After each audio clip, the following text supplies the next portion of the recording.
presente trabajo surge del interés por analizar la temática de la corporalidad en relación con la vida urbana. Al abordar la temática de la corporalidad y la vida urbana, me interesaba entender la relación múltiple y compleja entre sujetos con cuerpo y el contexto material urbano en que estos sujetos viven, habitan y transitan. Al poco tiempo de iniciada la reflexión sobre este tema, el vínculo que inicialmente se buscaba abordar se reveló mucho más complejo y lleno de matices. La amplitud de miradas conceptuales sobre el cuerpo y la corporalidad, lo mismo que la gran heterogeneidad de ámbitos y situaciones urbanas en que se sitúa el cuerpo, hicieron necesario redimensionar el objeto que se buscaba abordar. Así, para entender el cuerpo expuesto e inmerso en la ciudad, fue necesario buscar un punto de observación conceptual inicial, una situación que desde su desarrollo permitiera generar un abordaje que remitiera a prácticas corporales que atravesaran figura y literalmente la ciudad. Fue así como llegué a la idea de abordar la situación del caminar en la ciudad. El tema involucra conceptos centrales en las ciencias sociales contemporáneas: percepción, sentidos, movilidad, interacción, acciones sociales y espacialmente situadas, normas tácitas y su cumplimiento o transgresión. Quedó entonces fuera del ámbito de análisis lo que atañe a los cuerpos ubicados en una lógica de sustracción o protección ante la misma ciudad: conjuntos residenciales cerrados, centros comerciales, enclaustramiento automovilístico, etc., aunque el encierro urbano también dialoga con la inmersión en la ciudad. Más tarde comentaré cómo. La exposición entonces que realizaré esta mañana está organizada en la lógica de un recuento temático, más que de una argumentación a profundidad sobre un tema único. Elegí esta estrategia ya que me permitirá mostrar el abanico de temas que hasta el momento he abordado, sus puntos de tensión conceptual y empírica, y eventualmente comenzar a elaborar una discusión sobre lo investigado. Bien, un primer punto dentro del proyecto de investigación fue empezar a reflexionar cómo se ha abordado el caminar y el caminar urbano en las ciencias sociales. Y prácticamente podría de manera muy veloz pensar que hay tres grandes maneras en que esto se ha abordado. Hay una primera manera que es muy interesante y que en los últimos 10 o 15 años ha tomado mucho impulso, que es una vertiente ensayística sobre el tema. Están los libros de David Le Breton sobre el elogio del caminar, sobre el caminar, elogio de la lentitud, los trabajos excelentes de Rebecca Solnit y de otros, y de otros autores que hacen una suerte de valoración del caminar como una suerte de práctica cultural contestataria.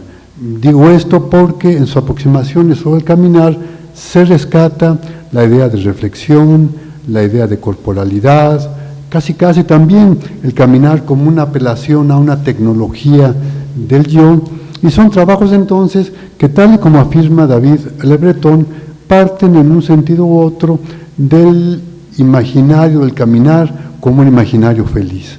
Es decir, hacen la recuperación del caminar como una suerte de práctica contracultural frente a lo que denominan usos instrumentales, usos desde el poder de la ciudad. Y el caminar entonces visto como un recurso que tiene el ciudadano para oponerse o para ensayar otras lógicas y retóricas de uso de la ciudad.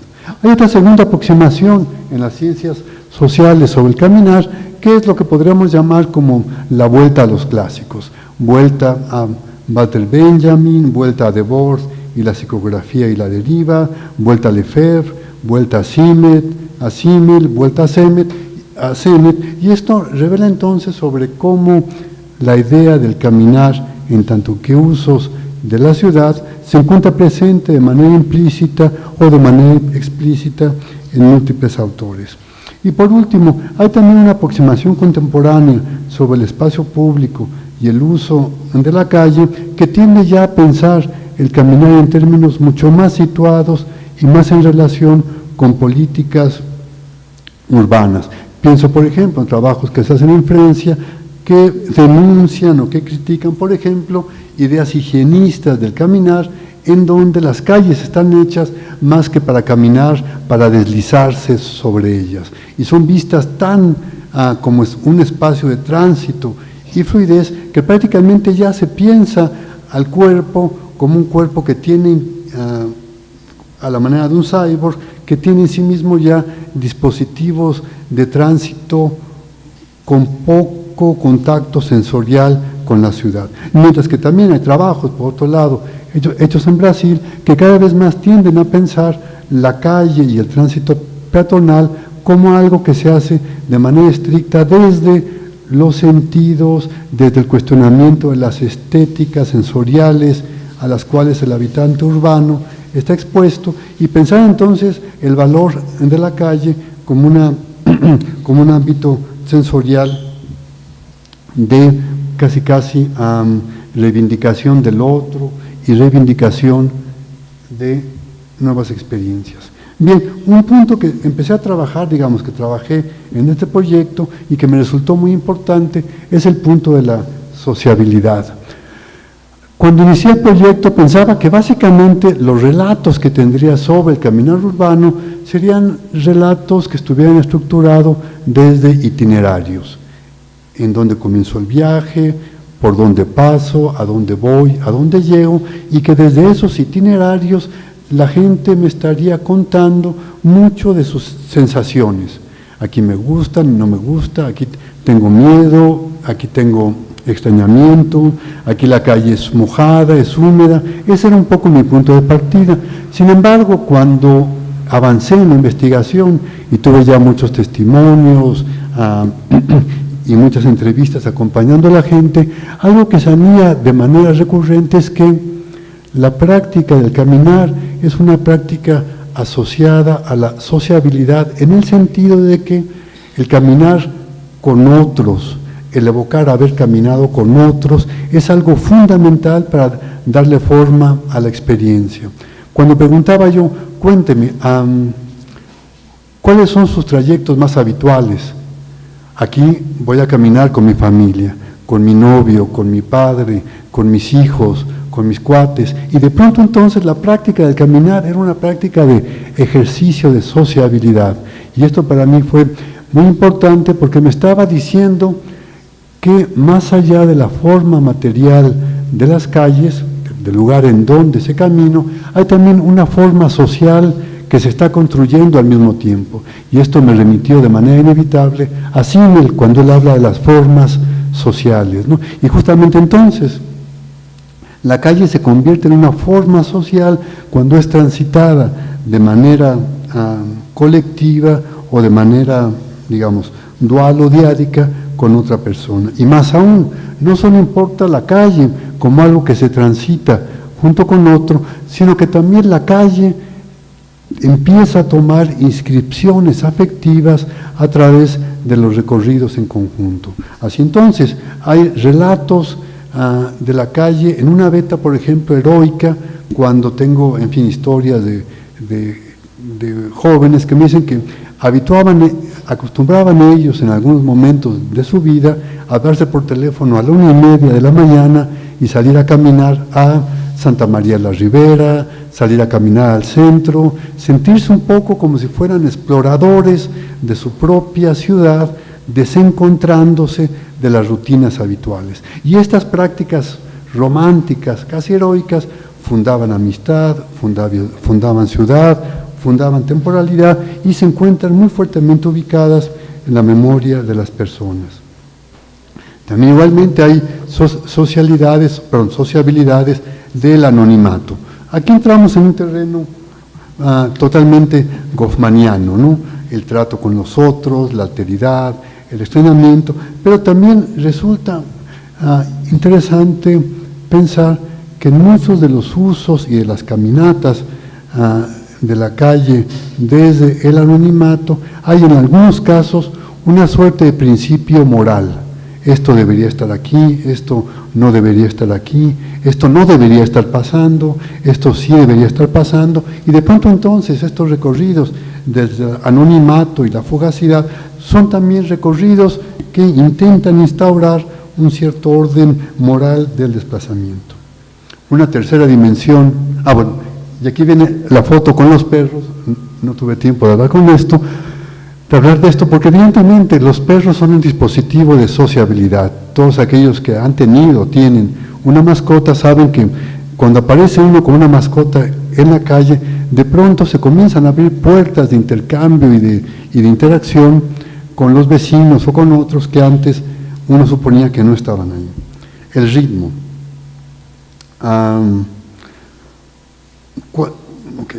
Cuando uno camina en el centro de la ciudad, en la calle de Madero, ¿sí?, uno camina usualmente en la dirección en que lo hace la mayor parte de los transeúntes, es decir, hacia la plaza central del Zócalo.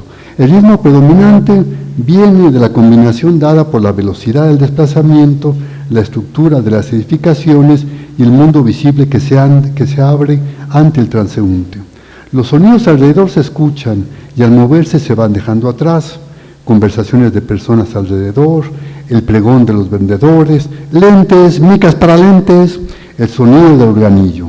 Los rostros de las personas que ocupan la calle son nítidos en la cercanía. En la distancia los cuerpos se confunden. Esto crea el efecto de la multitud como un rumor visual. La repetición del patrón visual de edificaciones hacia los lados que se mueven según la velocidad del caminante tiene su final con la llegada hacia la explanada al Zócalo. El horizonte de la mirada se amplía paulatinamente y hay un cambio de escala. El caminar abre el lugar. De igual modo, en otros testimonios se afirma el disfrute de participar de un ritmo colectivo acelerado, autos, otros peatones, sonidos incesantes y al mismo tiempo tener la posibilidad de detenerse y caminar con lentitud. La sensación es la de desprenderse de la atmósfera circundante para crear un tiempo personal, en una suerte de desdoblamiento con un ánimo lúdico. En las dos situaciones aparece la idea de un ritmo dual, el de la afuera, la calle y el de la adentro, evocaciones y sensaciones personales. El caminante aparece entonces como un solista silencioso que desde su desplazamiento produce y experimenta un contrapunto rítmico frente a la calle. Bueno, esto es parte de lo que escribí sobre el ritmo en vena etnográfica, ¿no? En la idea de que justamente, digamos, el análisis del ritmo a partir de Lefebvre da pautas para entender la conjugación de tiempo y espacio. No hay ritmo sin tiempo porque el tiempo supone la repetición y en la propuesta de Lefebvre el espacio es vital porque el espacio es el emplazamiento desde el cual el tiempo del ritmo va creando algo más que el mismo. Entonces, bueno, una dimensión que trabajé en el caminar fue el ritmo.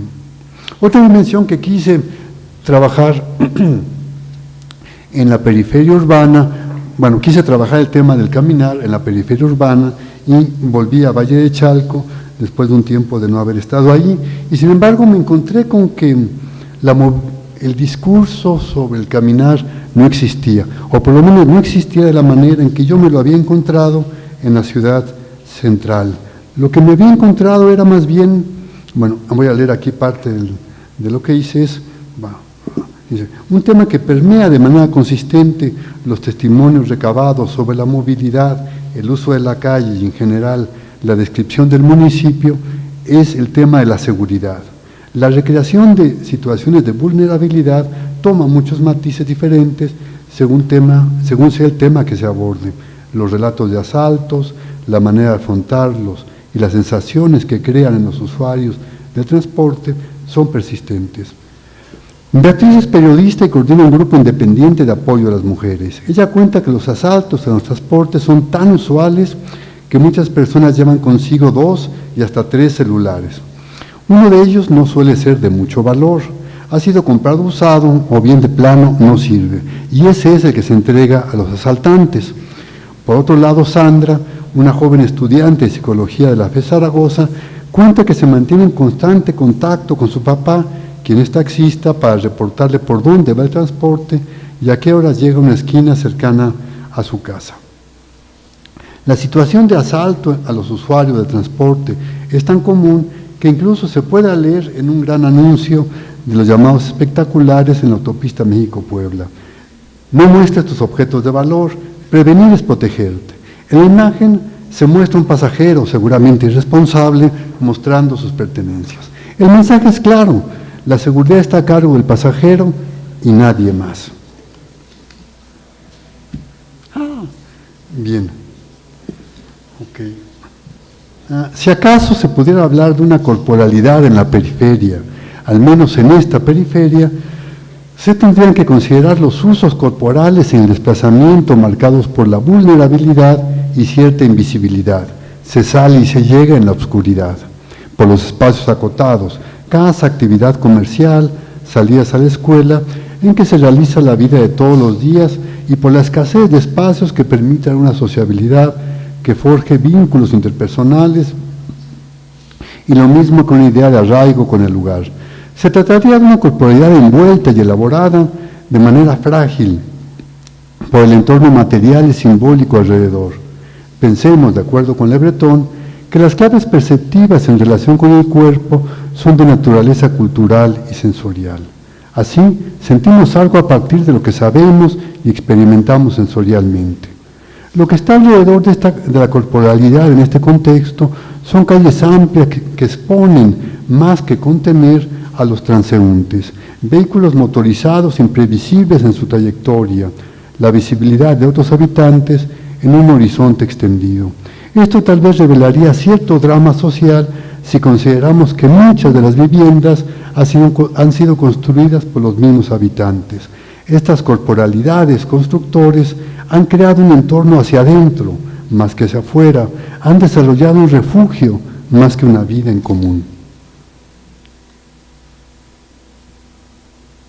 Memoria. Bueno, ya voy a evitar leer. Algo también que emergía en las entrevistas de manera recurrente es que cuando caminaba yo con los entrevistados por sus barrios o por los rumbos a los cuales ellos me llevaban, me hablaban no tanto de lo que yo veía, sino me hablaban de lo que ellos veían, pero que no estaba ahí. Me decían, mira, aquí estaba esto, mira, aquí yo jugué, mira, aquí estaban a mis cuates, mira, aquí. Y de pronto entonces el paisaje urbano que me relataban ellos era el paisaje de la memoria, más que el paisaje del presente. Y entonces esto me llevó a abrir otra ruta de análisis, que era la de la memoria y la temporalidad urbana. Yo pensaba que en muchos casos cuando aparecería la memoria sería como una especie de epifanía del tiempo. Mira cómo esto ha cambiado, cómo nada es igual, cómo la terrible modernidad capitalista nos ha despojado de lo más cercano. No, y sin embargo encontraba en los relatos sobre los cambios urbanos que la temporalidad se asumía con naturalidad, inclusive con mucho de afecto. La gente hablaba de lo que había pasado, no con desprendimiento, no con horror, no con crítica, sino asumiendo que la transformación era inevitable y que frente a la transformación habría que tener un discurso más cercano a lo afectivo que al despojo, pues, ¿no? Entonces, bueno, habría que también varias rutas de análisis, pensando en los lugares de memoria de Pierre Nora, pensando en la implicación de la memoria individual con la memoria colectiva. Yo, digamos, siendo psicólogo social, entre otras muchas cosas, pensaba que la memoria colectiva era lo que dominaría los relatos sobre el tiempo, pero no, me encontré que la memoria colectiva se implicaba con relatos autobiográficos. Entonces me fue muy útil pensar esto en términos de Nora como una especie de banda de Moebius. Lo que de pronto es autobiográfico, individual, se vuelve colectivo, luego se inscribe en lo individual, y de pronto es esta banda, pues, ¿no?, en donde ambas cosas están constituyéndose de manera recurrente, ¿no? Pero lo que sí es inevitable es que el sentido del caminar también es un sentido que se hace sobre el tiempo, pues, ¿no? Y de pronto también entonces el cuerpo caminante puede ser el embodiment o la incorporación del tiempo. Entonces caminamos no para mirar el pasado, sino caminamos agenciando el tiempo. Bueno, me falta tiempo para desarrollar esto un poco más, pero bueno, y esto es como en las piñatas y mi tiempo se acabó. Bueno, muchas gracias.